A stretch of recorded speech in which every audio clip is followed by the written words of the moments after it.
Welcome to Ruby Thursday. I'm Melissa Wanish. This recording of the Ruby Roundtable meetup took place on June 8th, 2016 at ThoughtWorks. Thanks again to ThoughtWorks for being our sponsor. ThoughtWorks is an international software company and a community of passionate, purpose-led individuals. They think disruptively to deliver technology to address their clients' toughest challenges while maintaining their social mission. They seek to revolutionize the IT industry and create positive social change. Again, thanks so much for hosting. In this talk, Brooks Swinnerton covered the fundamentals of GraphQL Relay to show you how you can power your next Ruby API with the GraphQL Ruby and GraphQL Relay Ruby gems. It's really exciting stuff, and I hope more people will start to use GraphQL and Relay for their APIs. Enjoy this recording of the Ruby Roundtable. All right. So my name's Brooks. I work for a company called GitHub, where I am a platform engineer, which basically means I work and build on the APIs that we have and that we offer others to consume. And today I wanted to talk about GraphQL and Relay. But because this is a Ruby meetup, I want to talk about them in Ruby.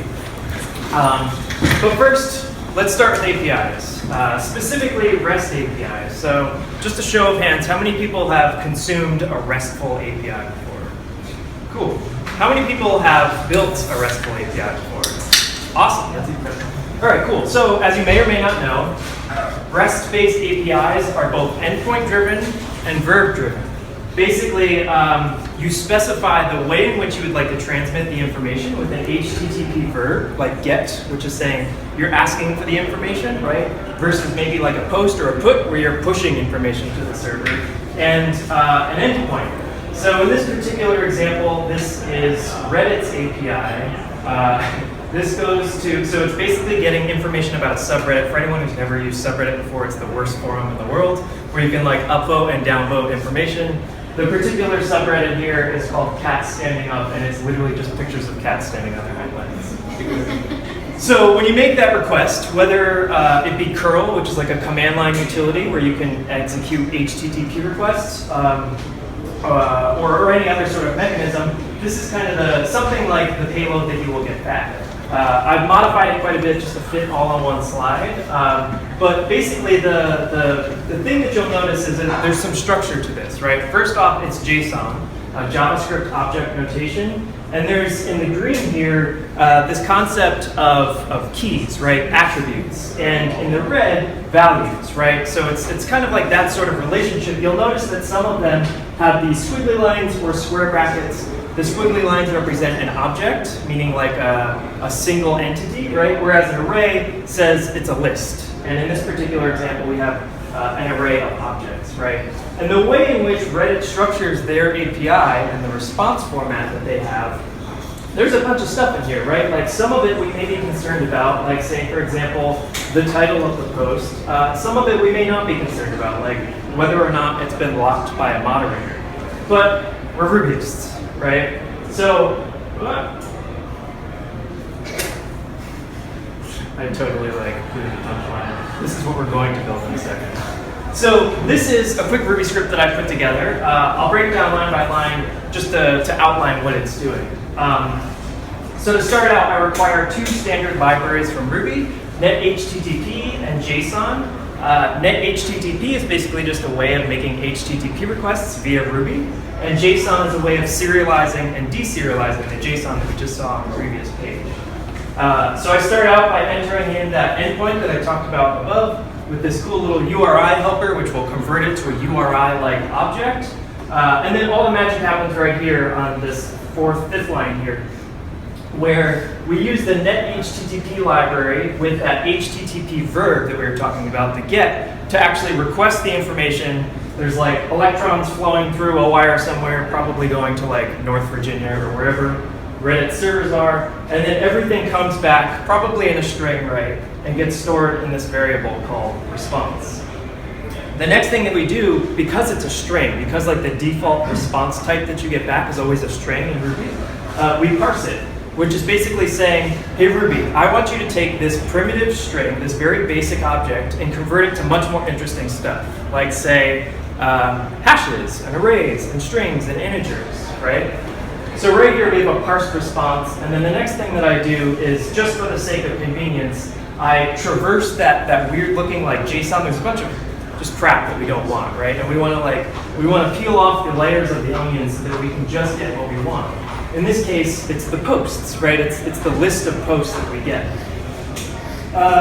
Okay, so before I continue, we're going to iterate over these posts. How many people have seen each with object before? It is hands down my favorite. Which one? Each with object. So what each with object does is just like map or each in Ruby, where you're iterating over a collection of items. What each with object does is it basically, you pass it some sort of object. It could be anything, an array, a string, a hash. And it keeps track of that and makes it available inside of the iterator. So the second block argument that we have right here, string, basically is equal to whatever you set right here. And then the entire return value of the iterator we're assigning to HTML. It's basically just a way of keeping track of a string throughout while we're iterating. So I have another convenience method or variable here, thumbnail, where I'm just traversing down one of the posts, right? I'm traversing into this data hash, and then I'm getting the thumbnail attribute out of that. So basically all we're doing, right, is we're building this string. The string looks like an HTML image tag, and we're continuously shoveling that back into this variable string, which is this variable here, which ends up right here, and then finally turns into HTML. So we're building a string over time as we iterate over this response. So finally, we end by putting the HTML in a file called catsstandingup.html, and as you already saw, it looks something like this, right? So that's cool, right? But let's back up and talk about REST APIs a little bit. So from the perspective of back-end engineers, APIs are really difficult to change, right? So say if Reddit wanted to change their thumbnail attribute name to say like preview name or preview image or anything like that tomorrow, our script would totally break. And if our business depends on the Reddit API or any API for that matter to stay up, right? If we're making money off of that, we can't afford for them to just simply change stuff.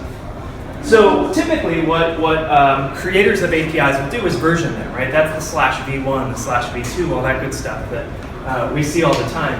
And so you're basically signing a contract between the user and the people who are creating that API saying, I promise not to intentionally break the format, the structure, so that you can depend on this response and continuously get data back. So it's a pain in the ass though, right? Like if you think about yourselves as the API developer, then what if you wanted to like rename that column or like restructure the way that logic works? You have to maintain that interface, that contract with your users. And from the implementer's perspective, right, the people that just wrote that Ruby script, it's totally not optimized for consumption, right? Like out of that entire response that we just got back, the only thing that I've highlighted here is the thumbnail, right? So like, imagine that there's 50 things that came back in this endpoint request that we made. All of that went over the wire, and if you're on a phone, that's a big deal, right? That's like 3G, that's like data, that's actually money that your users are consuming. All just for one thing, which is thumbnail. That really sucks, right? Like we're just throwing all of this other stuff away. So that's where GraphQL comes in. So first off, what is it? It's a data query language. So think SQL, not Neo4j. And for anyone who's never heard of Neo4j before, it's basically a graph database implementation. So it's kind of like what Postgres and MySQL are to SQL, right? They're actually like full-blown servers, whereas SQL is more of like a concept. It's more of an idea, right? It's a set of commands, essentially. But more importantly, GraphQL is a specification. It's very similar to, say, HTTP, right? Like HTTP isn't like a piece of code somewhere. It's an idea, it's a concept, it's a specification. There's something called an RFC sitting somewhere out there defining like what you're allowed to do with it. So it's created by Facebook and is currently powering all of their mobile applications, which is a huge feat because they have basically like any device you can possibly imagine, whether it's like a Windows phone, an iPhone, an Android phone, even down to like non-smartphones. There's usually some sort of Facebook application or way to interact with it. all of them behind the scenes are using GraphQL. So it definitely has some traction, which is fantastic. There's some other big companies using it like Shopify and a bunch of others that haven't quite published that. But there's, for anyone curious, there's a Slack, a GraphQL Slack that I encourage you to check out. It's fun to just like check out the bios and see all of the people of like who's actually using this behind the scenes. All right, cool. So what does it look like? Well, this is kind of the hello world version of GraphQL. So again, think SQL. In this particular structure, right, the first thing that you'll probably notice is that it looks a lot like JSON, right? It's just missing the values. It's just kind of like the keys of JSON. And so basically, in this particular example, imagine an API where it's returning information about the currently authenticated user, me, right? I'm the person that passed you my token or authenticated somehow. I want to find out my first name, my last name, and my email, right? And when you execute this against a GraphQL server, you'll get a response that looks like this, usually in JSON. And you'll notice right off the bat that it looks almost identical to the query, and that's for good reason, right? They try and mimic the structure that you're requesting with the structure that you receive. The biggest difference is this data top-level key, which there's a few top-level keys in the specification, like data and errors. Errors will be populated when something goes wrong, and whether it can't parse the query or there was a server error or something like that. All right, cool. So for the sake of this presentation, I threw together a sample application. I wanted to be able to have like some concrete examples that we could throw together.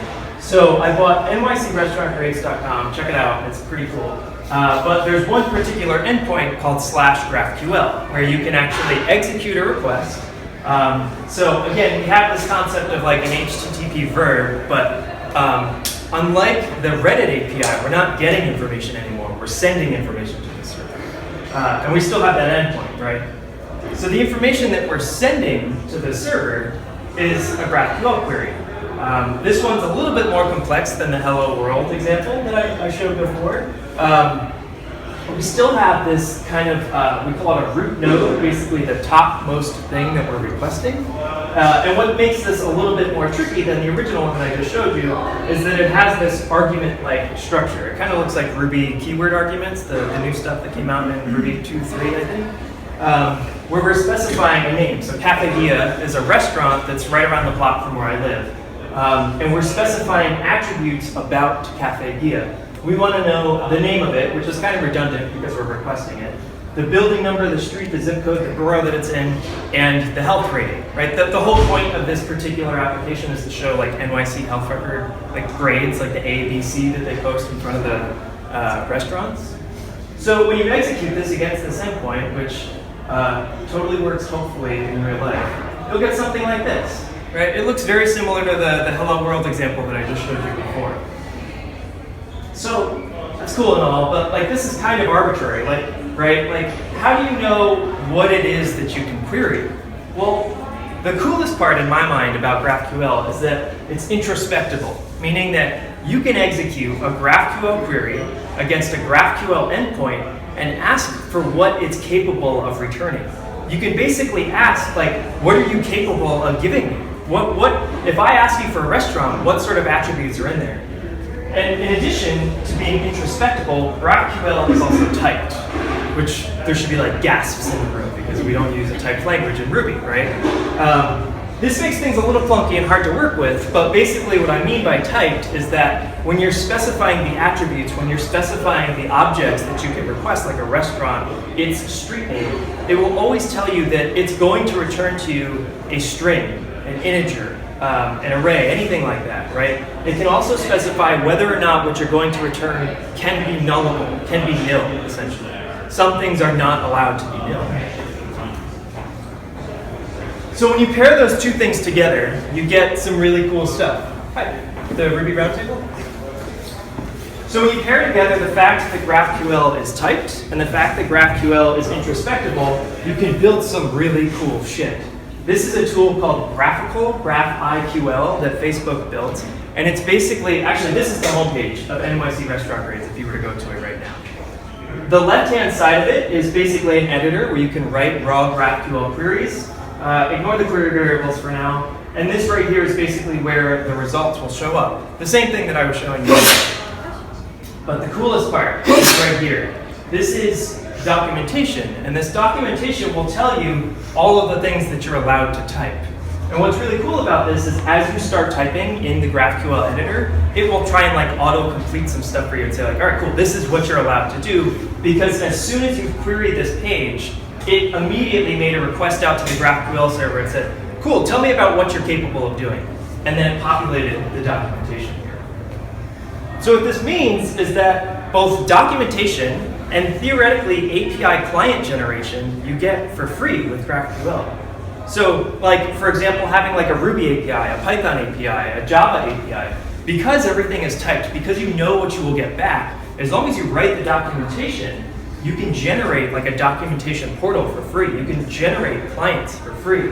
And for anyone who's ever written an API professionally, this is the fucking holy grail, right? Like, this is what everyone strives for, is to not do any more work than they absolutely have to, right? Like, once you've published your API, nobody wants to go and then create like a Ruby client, a PHP client, right? That's so much extra work.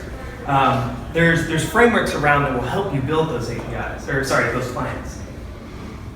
So I want to dive into building a GraphQL server. And like I said, like SQL, there's many implementations, right? There's a Python implementation of GraphQL. There's a whole bunch. There's like Scala. I'm trying to think of all the ones that are inside of the Slack. I think there's a Java one. But obviously today, let's talk about the Ruby implementation. So the next 10 or so slides are very code heavy. Don't pay too much attention to the code. It's all up on GitHub, and I encourage you guys to check it out. But I just kind of want to set the stage and then show what sort of code you would have to write in order to implement a GraphQL server in Ruby. So let's start out. This is my schema. I know it's really small and hard to see, but basically the gist of it is I have two models, two tables. I have an inspections table and a restaurants table. An inspection is basically like when a health inspector goes around to the restaurant and like jots down like notes and grades them at the end of the day. And a restaurant, which is basically like information about that restaurant. All this data is available through NYC Open Data. It's like 60 gigs, probably around like 200,000 rows in a database. It's not much at all. Fun fact, there's 40,000 restaurants in New York City. All right, so I have two models. Inspection, which is super simple. Sorry, just to back up, this is a Rails app. I'm using Active Record. There's one model, inspection, which belongs to a restaurant. That's pretty obvious. And then this one's a little bit more interesting. This is a restaurant model, which has many inspections, just inverting that relationship that I just showed you. An enum is basically a way of coordinating. It's kind of like how you populate a drop-down box, right? An enum is basically saying, here are the different values, the different possible values for this row, this column, and it corresponds to like an integer value inside of the database. It's like a really efficient way of storing information when you know if there's a finite list that you can pick from, an enum is usually the way to go. And then I put grade on restaurant, which is kind of cheating because grades come from inspections. So this grade method and the corresponding private method that I have below is basically just a hack so that you can get the last inspection which has a grade, and like that's what we call the restaurant's grade, right? You're not talking about like a 3-year-old inspections grade. You're talking about the last grade that they received, where it's not nil, essentially. Any quick questions on like the Rails setup or anything like that so far? All right. Yeah. Question about your integration. So if you go through and also do your like GraphQL and you mentioned like a query for it, would your row also be a number, like 1 or 0? For the enum? Yeah. No. Basically what Rails will do on the fly is convert that to like one of these values before it exposes it. It's basically just like serializing it in the database and deserializing it on the fly for you. So there's a gem called GraphQL Ruby, created by this guy, Robert Masoglo, I think is his last name. And it gives to you a special DSL. So again, there's a bunch of code. Don't pay too much attention to it. It's all on GitHub. I encourage you to check it out. But I just want to point out like the specific parts to this DSL. So I've namespaced this in app graph because active supports a pain in the ass, types, and then restaurant. And so basically I have this GraphQL object type. I'm basically defining that top level object that you can get back from GraphQL. I'm saying, I want a restaurant, right? Now, we're specifying both the name and the description for the sake of documentation.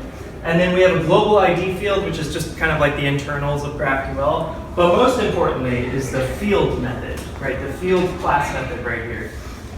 So you specify the field. It's basically a way of telling GraphQL which attributes, which columns in the database you wish to expose to the user.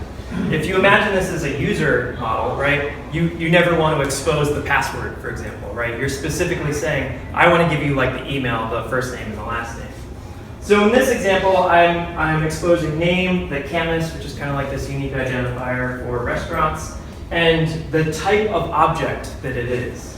Some corresponding documentation for it, and one thing that I kind of left out about GraphQL and Relay is they're very popular in the JavaScript world. They were built for the world of JavaScript, which means that everything is preferred to be in camel case. So when you have something that is like stored in the database as snake case, building underscore number, we have to convert it to camel case. And that's what this property field does. So that's the restaurant. The inspection looks very similar to it. We're defining the name and description for the sake of documentation and all of the fields that we wish to expose, their corresponding types, some more documentation, and then basically a way of flipping snake case, to camel case. And then the last piece of the puzzle is this concept of a root query. So I was kind of alluding to this before, but basically what a root query is that first curly brace that you open, it's the things that you're allowed to ask for at the topmost level of a GraphQL query. You have to tell it. So for example, the topmost thing that I showed you before with that example of Cafe Guia was restaurant, right? We're saying, I want to be able to request a restaurant right off the bat. And you have to specify the type of object that you will return, right? Like everything in GraphQL is typed. So you have to specify what sort of things that you plan on returning. Some more description stuff for the sake of documentation. The argument, remember I was saying that arguments kind of look like Ruby keyword arguments? And then this is the most important part. If you forget everything else about this GraphQL gem, the resolve is the most interesting part. Resolve is a prop. And when evaluated, you have to basically tell it how you can gain access to that record. So someone will give you some sort of argument, or maybe not. But for example, if I give you Domino's, right? If I say that's the name of the restaurant that I want you to go fetch, which I'm sure has super fascinating alphabet data. If I give you the name Domino's, I need to find a corresponding way to look that up in the database. So right here, I'm doing restaurant.findBy to basically look that value up by name, and that's the argument's name value here. Again, don't worry too much about the code. I just wanted to show you guys what is sort of possible. There's like a working implementation on GitHub I encourage you guys all to check out. So when we execute that, again, this is the root query, right, is restaurant. We're passing the name, Cafe Guia, and all of the attributes that we want. And this is everything that we get, right? So this is pretty cool right off the bat, right? Like, if we go back to the world of REST, right, we're specifically asking for pieces of information. We're essentially doing raw SQL queries or raw active record queries through an endpoint. We're saying, I want, of this particular object, I want these three attributes underneath it. That's really cool, right? Like, we're saving information over the wire. We're doing this in a very performant way, and our users are basically defining the data in which they would like to receive. Compared to a traditional REST-based endpoint, right, where you have like /users, for example, you don't have any control over the data that you get back. You get back everything, whether you want to use one thing or every piece of data inside of it. That's why GraphQL is so cool. Any questions so far? Yeah? How does it look when you have like a fairly model with random? So if we got like 10 models, 10 as Yeah. do you do like a set of field definitions per model, and then how you tie it all together? That's a great question. That's my next slide. Never mind that. All right. So this is pretty cool, right? Like everything that we've seen so far, but in the real world, right, this is Rails, there's relationships. So I totally left this part out, right? That has many inspections. A restaurant has many inspections. So that's where Relay comes in. So GraphQL is kind of like the first initial specification that Facebook came out with. Relay basically allows you to do some sort of relational content. But before I can dive into Relay, I need to first introduce something called graph theory. How many people have heard of graph theory before? So this is the graph part of GraphQL. A graph contains two things, a node and an edge, or multiple edges. So you can think about, what's that? Technically vertices. Absolutely. But for the sake of this presentation, I'm slimming some stuff down. So for example, this represents one node. This particular node is Cafe Gia. It's basically just an object. Think about it as like, if we were to do restaurant.findByName Cafe Gia, we get back a Ruby object, right? If you think about that as a node, it has attributes, right? But what's interesting about this is that it can be connected to something else, like an inspection, for example. This is another node, right? And the thing that joins the two together is called an edge. It's basically just the relationship. But what's really fascinating about the world of graphs is that edges can typically contain information and attributes as well.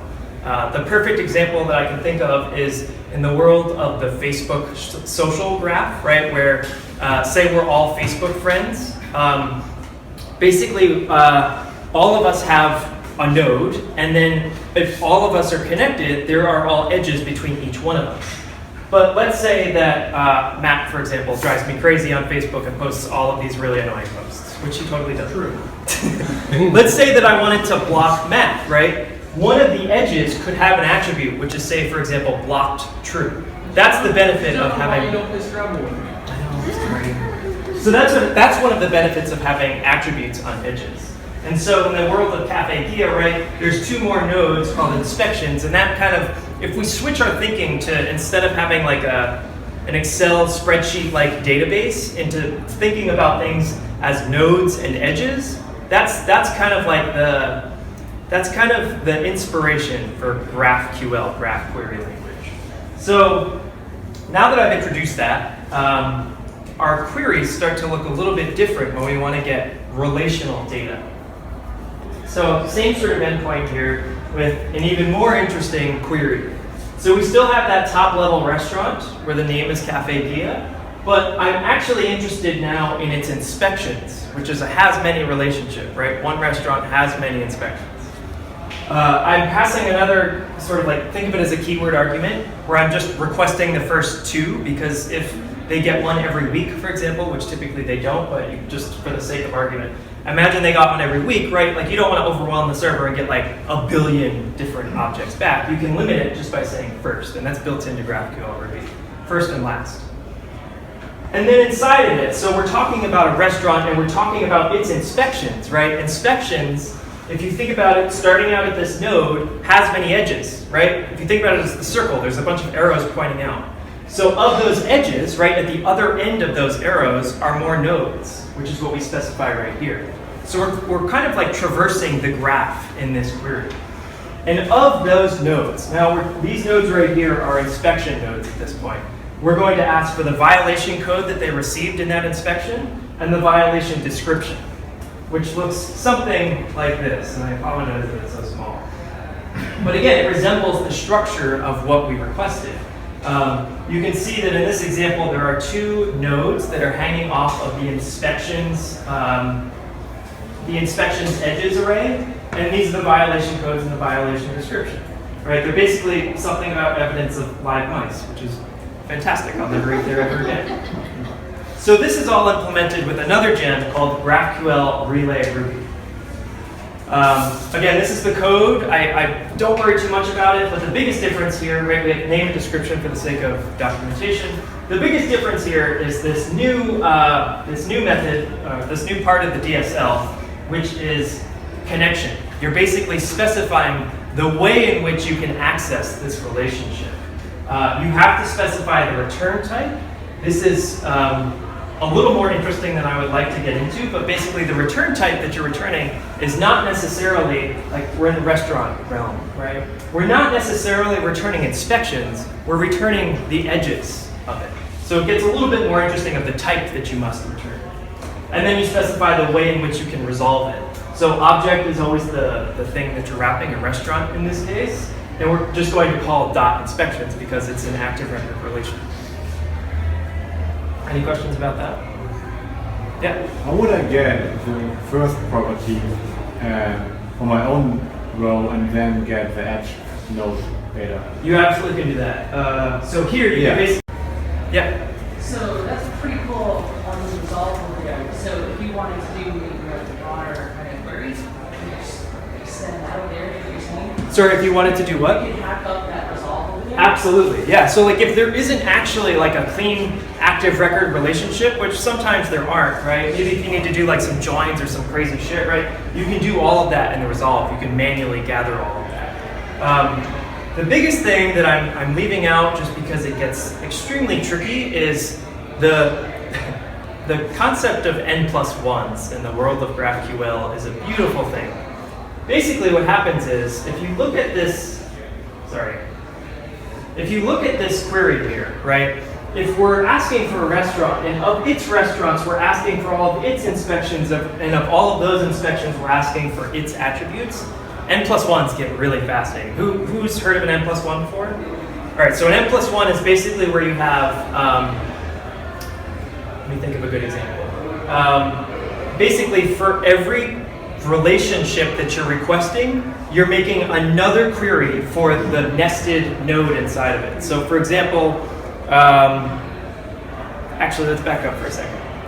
Let's say that we have the Reddit API endpoint. I don't know if this is actually one, but let's say for example that there's an endpoint which returns to me all of my friends, right? So I can just say for the currently logged in user, me, who are all of my friends? And then for all of them, I would like to receive all of the posts that they've ever made on Reddit. When you think about that in an active record query, or really SQL is all that we're talking about here. Basically, when you're making one query and saying like .friends, and then maybe somewhere else in like a view, for example, you're doing like .posts. What you're doing is you're making one query, that's n, and for each, that's basically that's the +1, and then for every other thing that you're requesting, for every instance of .posts, friends.posts, you're making n number of queries. It's really, really tough, and what happens is your website starts to slow way down because you're making as many queries to the database as you are the number of things that you're requesting. I'll show you a more concrete example when we play around with this in just a little bit. All right, so there's two things that I didn't get a chance to talk about, but I think are interesting in checking out. One is the concept of mutations, right? Everything we've done so far is immutable, meaning like we're just getting information. We're not sending any information. We're not like creating a new restaurant. We're not creating a new inspection. Mutations are GraphQL, specifically Relay's answer to that. And versions. Basically, the way that Facebook does it is they have absolutely no versions in their API, in their GraphQL API, which is really fascinating. They never need to like bump something up and significantly change it. Basically, because of the way that you're exposing attributes, you only need to be additive. You only ever have to add more attributes to that endpoint because the user has complete control over what they're requesting. So if you add a new feature, all you have to do is expose that new feature, right? You can still have the old stuff, and GraphQL does have a way of deprecating it, or basically just signifying, hey, you probably shouldn't use this anymore in favor of this other thing. But as long as you never take anything away, right? As long as you just keep adding, there's no need to ever make a new version. Versions are very painful in the world of RESTful endpoints, right? Because basically what you're doing is you're adding more and more information to an endpoint. That payload gets larger and larger and larger, and you no longer have control over it. You can't break the contract, but you basically like can't add or move it either. So what you need to do is make a new version of it and expose the information in the way that you would want. GraphQL solves that by just having an additive approach. At least that's the way that Facebook does it. Cool. So some more information on this. This is actually the spec, facebook.github.io/GraphQL. It's kind of hard to read and tough, but basically all the implementations read this spec and then they write the code on top of it, like GraphQL Ruby. This is the website nycgraph.creates.com. We'll check it out right now and play with it. And this is the source code to it. It's all open source. Cool. That's all I got.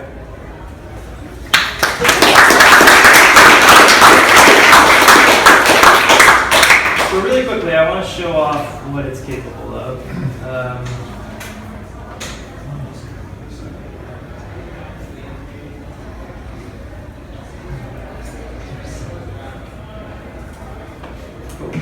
I have a question about GraphQL.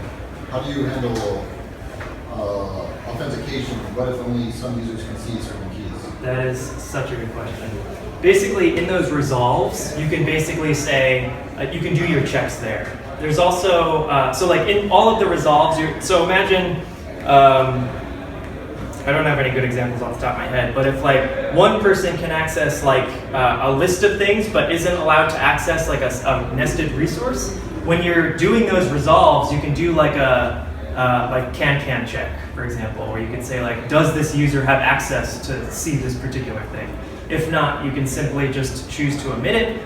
You can return null. You could shovel stuff into the errors array that I was talking about before, where like, hey, like somewhere something you don't have access to, but it's still kind of being debated. It's not in the spec. Is the short answer. So it's up to you to decide. Yeah. Can you also, since it's almost like query, make like complex queries with like ordering and limiting? Yeah, absolutely. None of that is built into the spec either, but everything that I've ever done with it, you can specify like, I want you to order by this.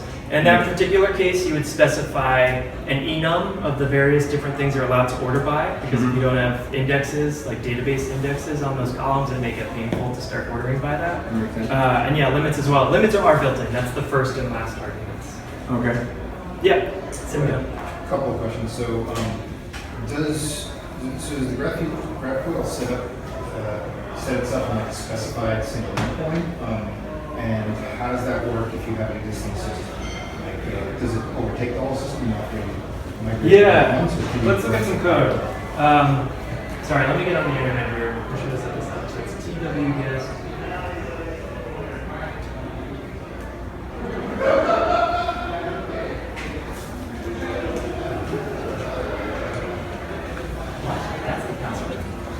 Draw Monty on. All spaces are With the spaces. Does anybody? Yeah, it's every five. It's on the whole, all 5 words. Including a new line? That is a great password.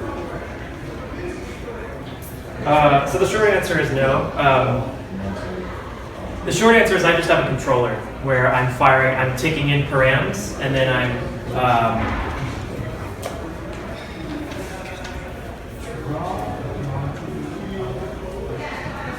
Spaces. oh, that's good. Thank you. This is the best password. So, sorry, the short answer is I just have a controller set up alongside where I'm receiving some sort of params. It's a post, for example, right? And I'm taking in whatever that payload is and sending it to the, I think in this particular example, it was schema.execute, which is what's provided by the GraphQL gem. So you are running in parallel to that? I am, yeah.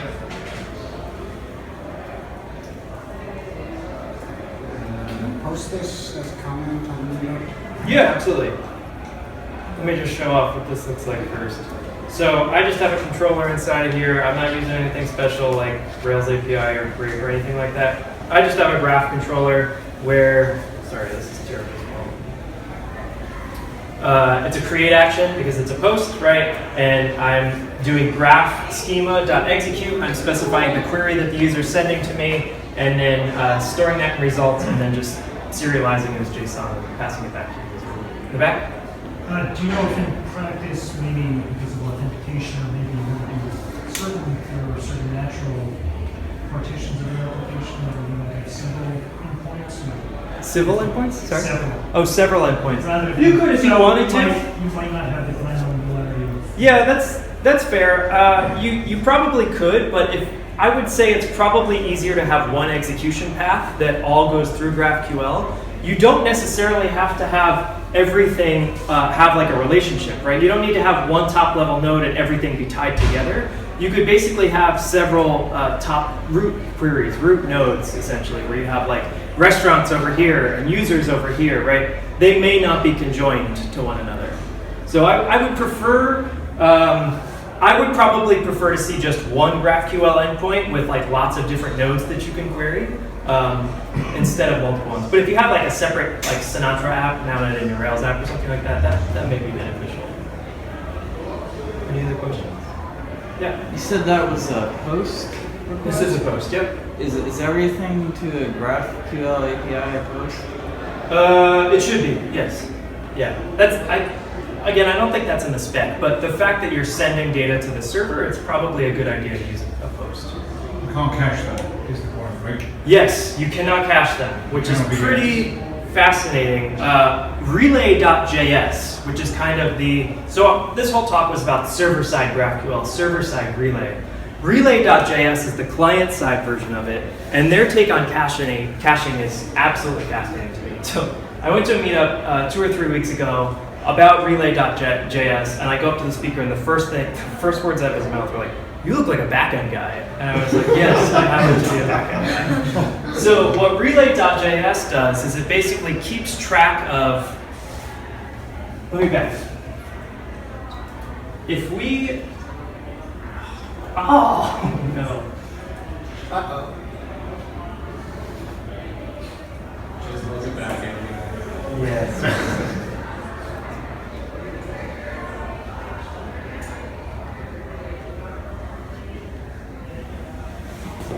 All right, so if we look at this GraphQL query right here, the way that Relay.js solves caching is it looks at the response that you receive from the server and it breaks it up. So to go like super nerd, there's this idea of ASTs, abstract syntax trees, where basically you're structuring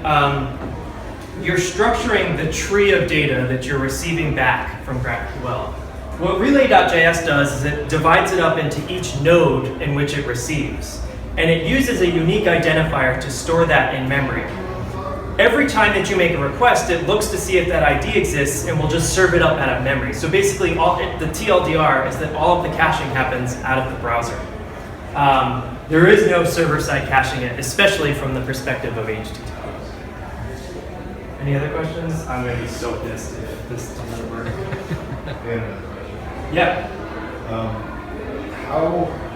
So I'm trying to think, like, if this is running in a fairly high traffic production application, yep. And I got something like New Relic running on top of it. Sure. New Relic in a RESTful application lets you debug endpoint by endpoint, lets you see, like, okay, here's where my highly trafficked endpoints are, here's where the slow ones are. How would that work with this? Because everything's going through one endpoint. Yeah, I probably wouldn't is the short answer. I would say that in each of the resolves, the ways in which you look up the information. So also in all of the fields that we define, we basically just, it does a bunch of magic where like as long as you have the column name match the field name, it just figures out the resolve for you. If you wanted to, you could like pull that out into actual resolves for each field. What you could do is somewhere inside of there, actually GraphQL Ruby also has the concept of middleware, not Graph middleware, but its own concept of middleware, where you could log it in some sort of sense with like a key value of like, this is the node that I'm parsing, this is the execution time, stuff like that. So you have to manually. Probably, yeah. I don't think anything like that exists. Is that where you put the authorization as well? What's that? That's where you would put the authorization? You could theoretically, yeah, as long as they respond to the same interface of like object can be read by this person. Kind of thing. Yeah. For the record, it was working like a little while ago. All right, so I'll fix this as Matt gives his presentation. That's so irritating. I was out of the room, but did you answer, is there a list of sites that are currently using GraphQL? How do you know which ones you can use? There isn't. Facebook does not expose theirs. It's all internal to their application. Shopify is the biggest one that I know of, but if you poke around inside of that Slack group, there's a lot of people talking about it. The biggest one in production, obviously, is Facebook. So no, in short, I don't have like a list of GraphQL endpoints. There's one, the reference implementation is from Facebook, and it's using Star Wars data. So like for a given character, like what like episode are they from, what world do they live on, like everything. I wonder if we're just like overloading the server.